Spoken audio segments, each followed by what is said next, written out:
Today we're going to talk about day trading with weekly options. And if you're not familiar with weekly options, then you're in the right spot. We're going to tell you all about it. By the way, we are DeCarly Trading. We're located in Las Vegas, Nevada. We are a futures and options brokerage service. So if you're looking for a good futures and options broker, hopefully we can fit the bill. My name is Carly Garner. I am a broker and an analyst and a couple other things. I wear quite a few hats at DeCarly Trading. If you have any questions or comments or concerns about anything that we talk about today, feel free to give us a call or send us an email. Here's all my contact information. We also have a presence on social media, so if you're interested, we do post charts, commentary, pictures of my dog, that sort of thing on social media. So we hope to see you there. Just a little background if you're not familiar with me. I am a broker, a strategist, and an author. I do provide content to Jim Cramer's Mad Money roughly once a month, sometimes more, sometimes less, regarding commodity market, chart analysis, that sort of thing. I also write a column for Stocks and Commodities magazine, and I do write a couple of newsletters exclusively for DeCarly Trading clients that include market commentary, trading ideas, that sort of thing. If you haven't already signed up for a free trial, you can do that on our website, decarlytrading.com. And last but not least, I've written about 4 books. Some of these books I've written multiple times. Things change quickly in this business, and so it's necessary to update them frequently. So if you're interested in learning from ground zero, A Trader's First Book on Commodities is intended to teach you everything that you need to know before you actually place a trade. And higher probability commodity trading is intended to help you along the way in regards to strategy development, market analysis, that sort of thing. We talk a lot about option trading and higher probability commodity trading. More importantly, option selling or using options to hedge futures positions. Before we get started, I just want to make sure everybody realizes that we're here to speculate. There's a substantial risk of loss in trading futures and options. There are no guarantees that anybody's going to make money. Trading is not suitable for everybody. There's quite a bit of risk involved, and so I want to make sure everybody understands that before we go on.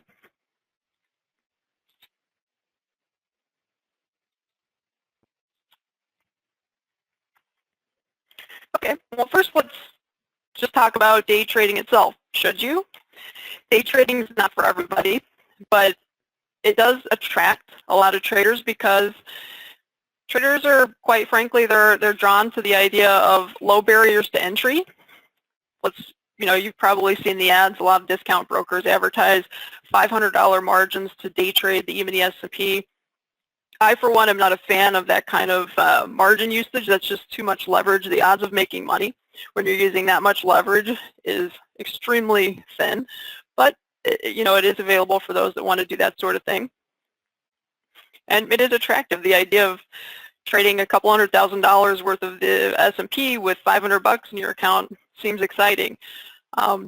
Unfortunately, I live in Las Vegas. I know how gambling works, and day trading the E-mini with $500 is nothing more than gambling. You might as well go down to the casino and play the tables. Probably have a little better shot. Day traders love the idea of no overnight risk. You can sleep at night, regardless of what happens in China or Europe while you're in bed. You don't have any risk on the table, so that's the nice thing about day trading. But really, most people are attracted to day trading because it's exciting. The profits and losses are sped up. Most day traders are using the same chart analysis that position traders use on a daily or weekly chart. So it's the same type of analysis, same strategy, just everything is supercharged because it's in short time frames. So day traders probably stand to make or lose money faster than position traders.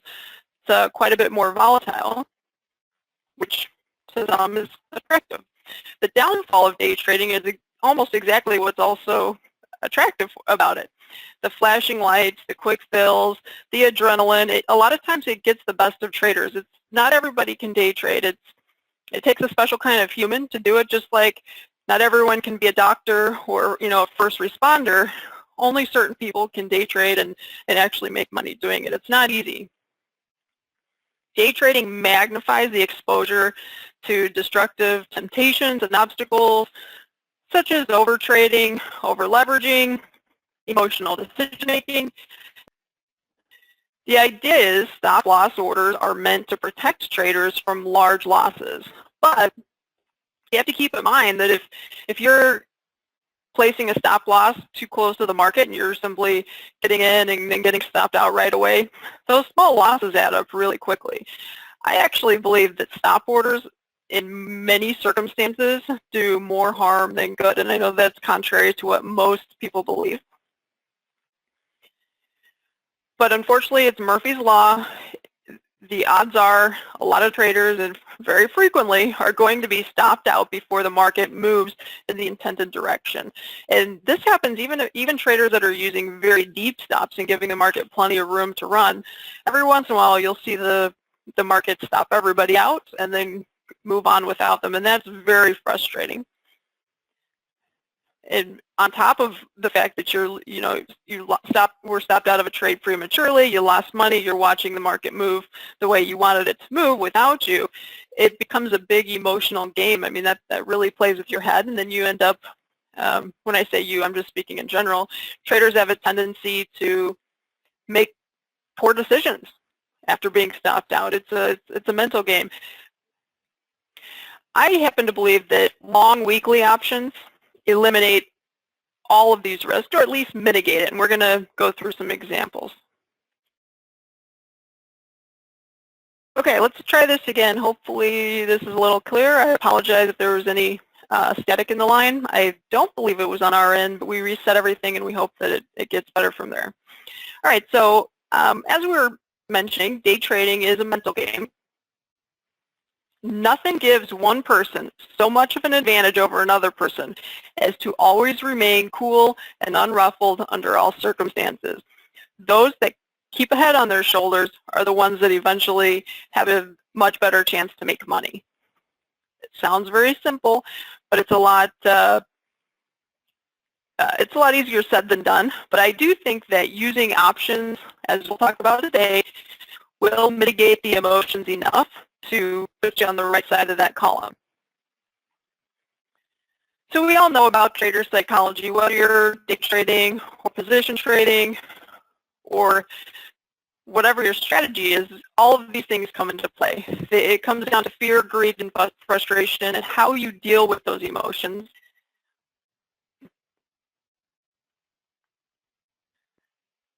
So to sum everything up, the two largest obstacles to successful day trading are premature stop-outs and emotion. And again, to reiterate, the practice of buying short-dated option eliminates the risk of both of these things, or at least mitigates it. I shouldn't say eliminate, that's not the right word. Okay, I have called in via an old-fashioned telephone, so hopefully that'll be better. Can everybody hear me? Okay, all right, let's give this a shot. My neck will probably be sore by the end of the day, but that's okay, it'll be worth it. All right, perfect. So I apologize for that. Let's get back into things. So in addition to mitigating the emotional turmoil and the risk of being stopped out prematurely, some additional obstacles solved by long option trading versus futures trading are there's no margin concerns. So if you're trading long options instead of futures as a day trader, you don't have to worry about holding overnight with full margin charge. You're not going to be forced out by the close. If you've ever day traded before, you know that a lot of the motivation to get out of a trade is what time of day is it? I have to be out by the close. I don't have the margin to hold the position. That sort of conversation is going through people's heads. So if you're using options rather than futures, you don't have to worry about the fact that you're going to be charged full margin if you hold beyond the close, because your option is an option. The risk is limited. There is no margin. It's not going to impact your trading. I know a lot of day trading systems and day traders themselves, they get signals later in the day, but they're worried about taking them because they know they have to be flat by the close, or they might be in the middle of a trade that may or may not be working out, but the market hasn't developed, the trade hasn't developed, but yet they have to get out because they want to be out by the close and they don't want to be charged the full margin. So if you're using options, that is no longer a worry. You have lasting power. You can hang on overnight if you want to. You can hang on beyond the close, even if it's an hour or two beyond the close. You have the ability to do that without any additional consequences. Naturally, with the options, you're going to have more lasting power. You're less prone to panic. There's no stop loss necessary. You're always in the market. So I'm not saying you can't lose and the market can't go against you, but you're always in the market and you're always there to, you'll always be there if the market reverses for you. Somebody's asking about what about the time decay in long options, and yes, obviously that's a concern, and we will talk about that. Yes, and someone's asking, is option trading available overnight? Honestly, it depends on the brokerage firm you're working with, but we allow traders access to futures and options 24 hours a day. So the answer to that is yes, and actually I should take that back. It's 23 hours a day. The CME does pause trading for about an hour. Another great thing about using options rather than futures is there's no forced liquidations. The risk is limited. Again, there's no margin. The brokerage has no risk beyond what you paid for the options, neither do you. So you don't have to worry about the broker stepping in and liquidating you if something goes wrong. Okay, some of you might be asking, what exactly are weekly options? Prior to weekly options, ES traders, that's E-mini S&P traders, were accustomed to working with options that expired every month. You probably remember the third Friday of every month is when the monthly options expired. In fact, that's still true, but we don't really pay attention to it nearly as much as we used to, because now in the futures markets, there are options that expire every Friday. So it's no longer just the third Friday of the month, it's every single Friday there's options expiring. And the CME has actually added options that expire on Monday and Wednesday. So in the case of the E-mini S&P, there are liquid and tradable options expiring all 3 out of the 5 days of the week. Monday, Wednesday, Friday, there are options that expire. So the great thing about that is, as a day trader, you can buy you're going to be buying options that expire in a day or two. And expire in a day or two, they're cheap. If you asked me about trading weekly options several months ago, I probably told you that they probably aren't liquid enough to do this sort of thing. But liquidity is there now, and it's getting better every day. So is there enough liquidity? Yes, there is. Weekly options are quickly gaining in popularity, and they've actually become very liquid, highly liquid. The bid-ask spread on Friday, Monday, or Wednesday weekly options is generally a quarter of a tick or half a point. So we're talking $10 to $25. So the bid-ask spread's reasonable. It's not going to eat you up on a day trade. Whereas if you were trying to trade the monthly options as a day trade, it might have, because the monthly options don't move quite as quickly as the day or the weekly options, because they only have a couple days left on them and they're closer to the money and they're just a little more reactive to trade. The daily volume on the Friday weeklies is generally in the thousands of contracts. So most traders aren't going to have a hard time whatsoever getting in and out of whether you're trading 5 contracts, 1 contract, 100 contracts. It really shouldn't be that difficult for the market to absorb it. And there's market makers quoting these weekly options basically around the clock, 23 hours a day. Now, to be fully honest, there are, like during extreme volatility spikes like we've been seeing the last couple of months, you will see the market makers step back, pull their bids and asks, and when that happens, when the market makers take their quotes away, the bid-ask balloons really wide. But that's going to happen with all expirations, not just the weekly options. That happens with the monthly options. It happens in any market, and it's usually temporary. In the E-mini S&P, it's temporary. It's minutes, not hours. Even some of the big moves that we had in the last couple months, the market makers really, when they did pull their bids and asks, it was for a few minutes, and then they put them back when things, the pricing was reasonable. Somebody's asking why he should trade ES options rather than SPX options. There's a few reasons for that. For one, you get access 23 hours a day. Secondly, they tend to be a little quicker, a little more responsive, because the E-mini S&P options are written on a leveraged futures contract. Also, you're going to be taxed at actually, I take that back. SPX options, I think, are taxed similarly than futures options, but I'm not a tax accountant. But futures options are taxed on a 40/60 blend, they're generally easier for it on your tax than the future markets. If you usually report one number at the end of the end of the year, you're given a 1099 by your brokerage. You report that on your taxes. That's it. You don't have to list each individual trade. So I think there's just a lot more flexibility with the S&P options, futures, S&P futures options, but I mean, it's a personal choice. So day trading weekly options can be thought of as poor man's day trading. They come with limited risk and they come with lower risk. The reason they're lower risk is because the delta, which is the rate of change in the option price relative to the futures price, is much lower on an option than it is a futures. So for example, the delta on a futures contract is 1. If you're trading an at-the-money option, the delta is about 50%, meaning for every point that the futures moves, your option is moving a half a point. So just by nature, the option position is going to move slower than the futures position. Obviously, if you're on the right side of the trade, that's going to be a negative, but if you're on the wrong side of the trade, that's a positive. I think in the long run, we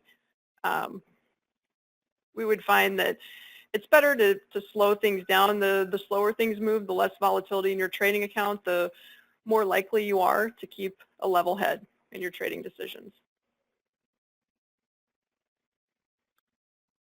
So some of you might be asking, do weekly options move enough to matter? And the answer is yes, they can. Weekly options enable traders to buy either at the money options or near the money options or out of the money options, depending on how aggressive you want to get with it or conservative you want to get with it. To give you an idea, as we mentioned before, an at the money option has a delta of about 50%. Therefore, if the S&P futures moves 10 points, the option itself is probably going to move roughly about 5 points. It's not an exact science, but that gives you an idea. 5 points in the E-mini S&P is $250. So if you were right in the direction, you would make $250. If you were wrong, you would lose $250. Obviously, that's a lot slower than trading the futures outright. And don't forget, you have limited risk. So if you're completely wrong and the market goes against you sharply, your risk is limited, yet you're still going to be in the trade, even if your option loses almost all of its value really quickly because the market moves against you sharply. You're still in the trade. You're not stopped out. You're not on the sidelines. You're still in. It can always get better. So this is an example of what an option chain might look like. These are options that had, I think these options had 2 days to expiration, but to give you an idea, getting the highlighter out here. So the market, the S&P at this point was at 28.33. You see the high of the day was 28.37 and the low was 28.09. So obviously that was a pretty decent trading day. There was some volatility there. But if you're doubting whether or not these options can move enough to day trade, doubt no more. And I'm granted, I am totally aware that recently the volatility has been a lot higher than it was during most of 2017. So that's absolutely true. However, normal volume is probably a little less than what we've been seeing lately, but a lot more than what we saw in 2017. So even if things do calm down a little bit, I still think there's going to be some opportunities here. And again, we're working with limited risk, and so I think there's, I still think it's worthwhile to take a look at. So let's assume that you were trading options somewhere here in the middle between the high and the low of the day, around 28.10. You'll see this option had a low of roughly $2, which is $100, and a high of $10, which is $500. So, I mean, obviously, you're probably not going to buy the low and sell the high, but if you catch something in the middle, that gives you an idea. A trader might have made 4 or 5 points, maybe 7, 8 points. So we're talking a total risk of $100 at one point. Could have possibly turned into a profit of 2, 3, 4, maybe even $500 if you're really, really lucky. So these things can move. There's plenty of profit without unlimited risk and really without a lot of risk. Obviously, you have to be right. Now, the key to this is these options will lose value very quickly. So if you are wrong and it does go against you, an option that you paid $100 or $200 for it could just go up and smoke pretty quickly. But again, how quickly can you lose a couple $100 in the futures? Probably even faster than that. Okay, so somebody's asking, other than Thinkorswim, which platforms or brokers permit option trading? The reality is a lot of brokers do not offer these weekly options, and the reason being, it's really easy for an experienced trader that's trading online to buy an option that expires tomorrow, to forget about it, or to just not understand how options work and be assigned the futures contract. So it's very easy for something to slip by the cracks if a newbie trader is trading and just doesn't understand option expiration and exercising and that sort of thing. So a lot of brokers actually do not allow their clients to trade these products. We do. We are a brokerage. Our platforms have the Monday, Wednesday, Friday options. Anything that's listed on the exchange, you can trade with us, and we're not going to restrict it. We're not going to tell you which expirations you can trade, which products you can trade, like a lot of other brokers do. So somebody is mentioning that SPX options are cash settled. In futures, they are not cash settled. You would be exercised into a futures contract. So you really, when you're doing this sort of thing, most of you would not want to hold it all the way to expiration, because if it is in the money, the exchange will automatically assign it. You will have a long or short futures contract from the strike price, and you probably don't want that. Someone's also asking what the multiplier is in the E-mini S&P. Each point is worth $50. So if you buy an option for $2, that's $100 that you paid. If you sell it for $10, that's $100. So each point is worth 50 bucks. So the math is quite a bit different than it is in the SPX. Now, with this type of strategy, you probably want to stick to the E-mini S&P for now. That's where the liquidity is. That's where you're going to get the most action. That said, weekly options are being added all the time, and they're becoming more liquid. You could probably sparingly, not something regularly, but you could probably do something similar to this in crude oil or the 10-year note, or maybe even the euro, but just be mindful that the liquidity is a little less and you have to be a little more careful. So one thing that turns people away from trading options rather than trading futures is the idea that it's not as simple. When you trade futures, if you go long and the market goes up, you make a little money, and you can easily calculate how much you're going to make or lose per point. Options are different. Options do not move like that. If you're talking about at expiration, you can calculate profit and loss. Mathematically, it's a black and white equation. If you're talking about before expiration, which is what we would be doing as a day trader of these options, it really cannot be, you really can't predict what the option is going to be worth, because it's based on time, volatility, and demand, and these things cannot be quantified. So we can make guesses, and we can make pretty good guesses, but we're not going to know exactly what our option is going to be worth if the S&P goes to X price. And unfortunately, that does turn some people off, but don't be scared by that. It's actually not quite as complicated as it sounds.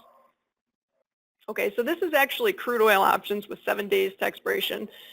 Remember, I mentioned that we should probably focus on the E-mini S&P, but it is possible to do this sort of thing in a market like crude oil. There are weekly options. In this instance, we're talking about options that expire in a week. The market's trading at about $61 at this point. If we think that crude oil could drop $1 today, meaning we think it's going to 60, rather than selling a futures contract and then placing a stop and hoping for the best, we could go long a put. An example might be the 58 put, which is obviously quite a ways out of the money. But the idea is this 58 put is only worth 12 to 14 cents. So we're talking roughly $130 is how much it would cost us to buy that put.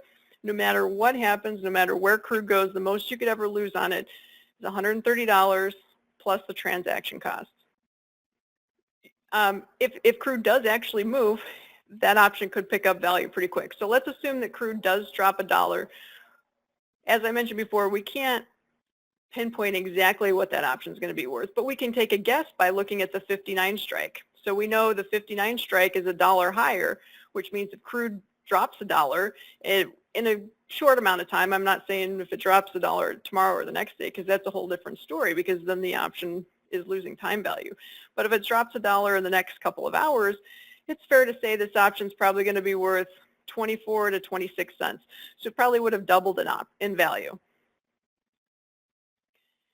I mean, obviously, if you want to get a little more aggressive, you could have gone with a 59 put and so on and so forth. A 59 put would cost you 250 bucks roughly. If crude dropped $1, you could guess it might be worth somewhere around $500. So it would have doubled in value also. So you'd be risking 250 to make 250, that sort of thing.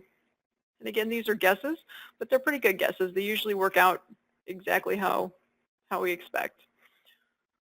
When they don't work out is if you're trying to buy crude oil options right before the inventory report, or the move occurs several hours after you purchase the option, then at that point you're going to see the premium erode pretty quickly, and so you have to be aware of that. Let's take a look at a couple of examples. So these are E-mini S&P options with 2 days to expiration. A day trader might see a little trading pattern going on here, might get interested in selling a futures contract. Of course, if he sells a futures contract, he's immediately losing money. He has to either put a stop order in, run the risk of being caught in a runaway trade, and that's no fun either. So maybe a safer way to play it would be to buy a put option. Now, in this environment, when I put this example together, the market was very volatile. Options were really expensive. Normally, want to try to target an option with a strike right around 2,700, because it's feasible that if you're right and the market stays in that range, we could see the S&P come down to 2,700. In this case, the 2,700 put would be a little pricey, so this trader might have opted for the 2,680. The market never has to get to 2,680 for that option to increase in value. All that has to happen is the market turn around in a timely manner, and in a manner that's quick enough that the time value erosion doesn't eat up any benefit and price change. This particular trader could have bought this option for 2.65 points, so basically roughly 2.5 points, and that equates to $132.50. So again, that's the most you could ever lose, no matter what happens. If the S&P goes to 3,000, the most you're ever going to lose is $132.50. Okay, somebody's asking why not buy in the money options or at the money options, and you can absolutely do that. Obviously, they're more expensive, but if you want to get more aggressive with it, you absolutely can do it. I'm just giving you an example of how a very low risk and a risk-averse trader could do it. But for sure, you could buy at the money. Like let's show you another example. These options have 2 days to expiration. The S&P is at 2730. Actually, I cut off the 2730s, but you could buy 2720 puts for about 500 bucks. So something like that would get you in a lot more active position. It would move a lot quicker relative to your, relative to the futures price. So for example, if you bought the 2720s and the market dropped 10 bucks, you're probably easily looking at somewhere around a $300 to $500 gain. Maybe not quite that much, 300 to 400, somewhere in there. But you get the idea. They'd be a lot more responsive. So if we're a conservative trader or somebody that's wanting to quasi paper trade, like paper trading, but have some skin in the game, might look to go for an option that's a little further out of the money. Another thing you could do is buy higher quantities. So if it's just not enough action for you to buy an option that's out of the money and is only going to move a couple $100 a day, buy 2 or 3 or 4 or 10 of them, whatever it is that you want to do, or get closer to the money. So I'm just trying to show you some examples of how they might move relative to the futures market. Okay, so had this trader from the previous slide purchased a 2680 put. Remember, the market when we first were looking at this was around 2728, somewhere in there. So the market has basically dropped about 3 points. The S&P's fallen 3 points from where it was on the last slide. Somebody that was trading the futures would have made 150 bucks on that position. Somebody trading this option would be up about $30. Obviously 30 bucks is, we're not going to write home about that or brag about that to our friends, but I'm just trying to show you an example of kind of what the deltas would do. and how somebody with a very small account and very low risk tolerance could do something like this. Obviously, $30 isn't a lot of money, but if you think of it this way, if you had a $10,000 account and you made $50 a day, you would more than double your account by the end of the year. So you don't have to hit home runs all the time. A little bit of money can add up. So I'm just trying to put things in perspective for you. But we'll show you what happens if this 2680 put is going for about $3 now. So it has picked up a little value, but I'll show you what's going to happen if the market goes the other way. And obviously it is going to do that from time to time.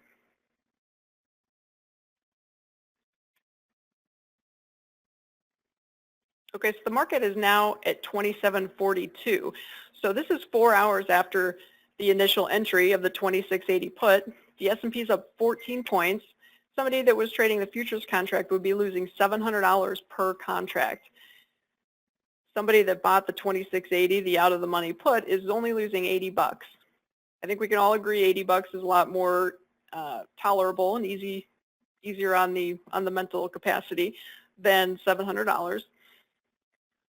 Most day traders that were using stops would have probably been knocked out of the trade, or if they were still in the trade, they're probably under a little bit of duress and stress.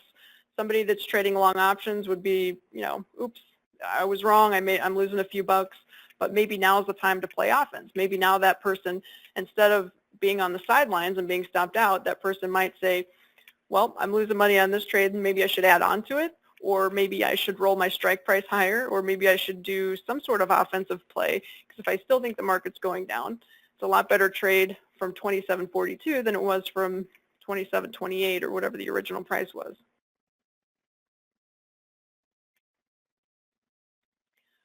Plus, yeah, somebody mentioned, plus you're still in the trade. Absolutely. This trader at this point, his option's not worth much. It really can't get a whole lot worse than that, but it can get a lot better. You're still in it. You're not knocked out. You're still in the game. And that's really the key to this. Most day trading systems generally pick the right direction in the long run. It's the short run that knocks everybody out of the markets before before they get a chance to take advantage of that. So in this situation, the market is now starting to retreat.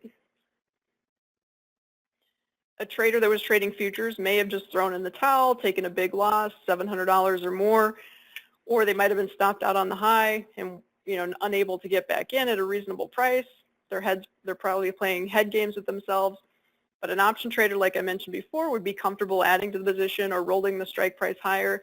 This trader might have taken the $80 loss and said, you know what, I want to get something a little closer to the money. I'm going to now buy the 2700. Still only having a total risk of about $150 on the table, plus what you lost on the other one, the $80. But it increases the delta, puts the trader in a better position to make some money if the market turns around. So in addition to the fact that trading is just purely a mental game, it's also a game of lasting power. Those that can last the ebbs and flows are the ones that have a much better chance of coming out ahead. You can see this mess here. A futures trader would have a really hard time staying in the trade. I mean, after all, the market broke the trend line. It popped up against the Bollinger Band. I mean, there's really probably stopped everyone out. This big, long spike up, usually when a market does that and then turns around, it's really it's running up on stops. It's hitting everybody's buy stops, forcing them out of the market. Then it comes back down. So a futures trader would have probably been watching on the sidelines, frustrated. But an option trader probably didn't miss any bathroom breaks or coffee breaks. They were probably relaxed the entire time and might have been around to catch the ride. Now again, obviously, the option trader is not going to make nearly as much money if he's right than the futures trader would. But I think we can all agree that the outcome is probably going to be better if the trader is in a better mental situation, and that can be achieved through using options to slow things down as opposed to futures, in my opinion. So to give you an idea of how those options reacted when the market reversed as it did, the market's now trading 27.12. So the ES went from basically being up 28 points to being down $1.75. You can see that here. So we're talking a 30-point swing. A futures trader would have made or lost, roughly $700 to $1,500 on a move like that. So you could make or lose a lot of money as a futures trader. An out-of-the-money option trader, that, like using the example that we just went over, the most risk that person had on the table was 150 bucks. And of course, you can get a lot more aggressive with it. I'm showing you the lowest risk, most risk-averse way of doing it. You could have definitely bought an option closer to the money and had a lot more action. So no, I'm not trying to say that if you day trade options, you can only make $20, $30 on a trade. That's absolutely not true. I'm just showing you the slow way to do it. You can speed things up if you want. But even in this situation, this trader, with no more than 150 to 200 bucks on the table at any time as their maximum risk, could have come out $200, $300 ahead. The 2680 put is now going for $5 or $6. The 2700 put that we had bought for $3 is now going for 10 points. So that's let's say you made 6 to 7 points. You're talking $300 to 350 bucks. So it's not too bad. They can move and you can make money even though your risk is really low and limited. And again, you can speed things up by using options that are closer to the money or by trading in quantities. I'm a big fan of scaling in and scaling out of markets.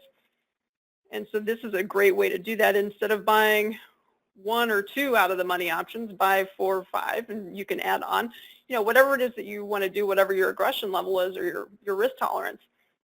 But you don't have to be all in or all out. If you buy multiple contracts, you can buy a couple at a time and then sell a couple at a time. That way you're getting the best of all worlds.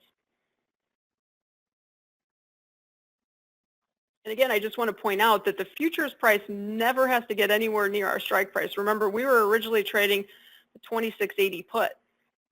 And I just showed you on the previous slide that those 2680 puts had roughly tripled in value, doubled to tripled in value. And that occurred even though the futures price never got anywhere near the strike price.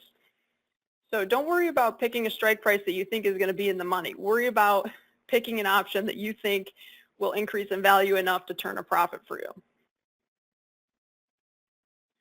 So we kind of already discussed this, but just want to reiterate. If you're looking for more profit potential, go closer to the money, trade multiple lots, leg into positions, peel them off incrementally, and we also mentioned this as well. A profit of $50 a day equates to almost $12,000 at the end of the year. So you don't have to swing for the fence.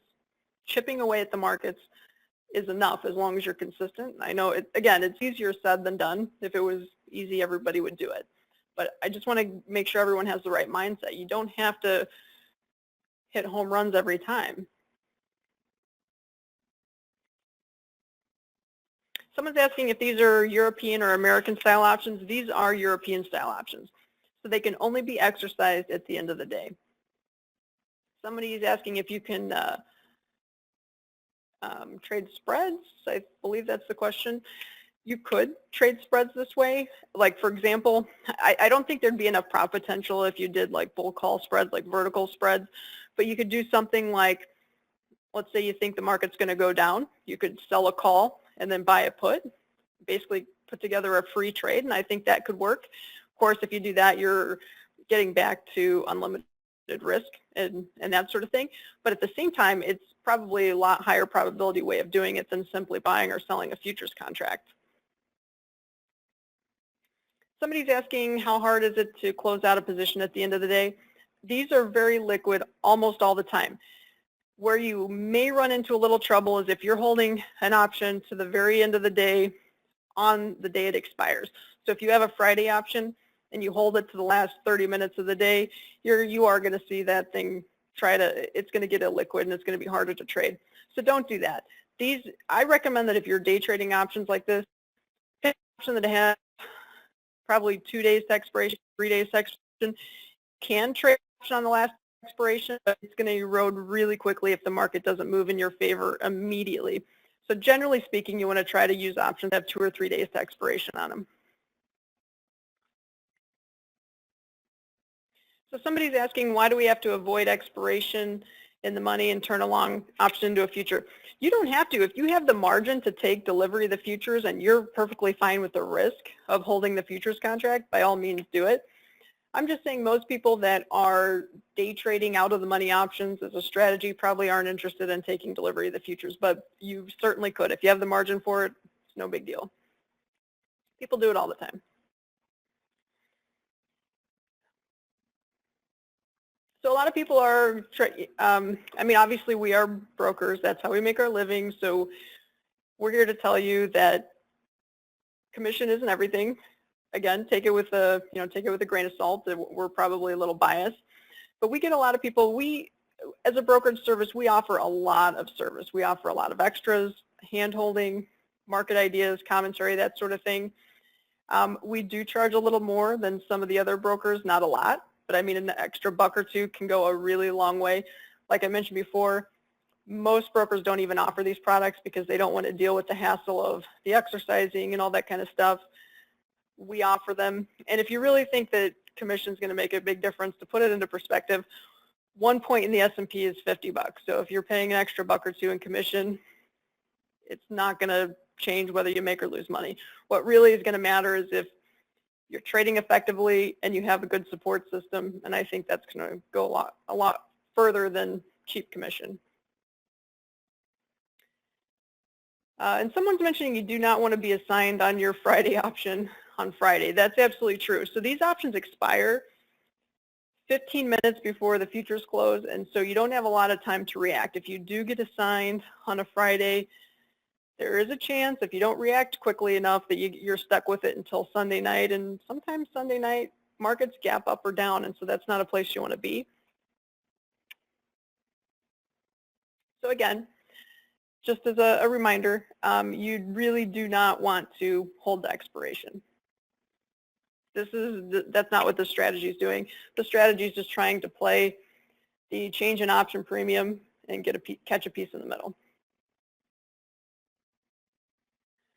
So in conclusion, those that are looking to day trade with lower risks and less stress and do it without the limitations of being completely flat by the close to avoid full margin charges, weekly options really could be the answer. Again, there's low barriers to entry because there's no margin. You could do this sort of thing in a very small account and have very little risk. Don't worry about margin calls.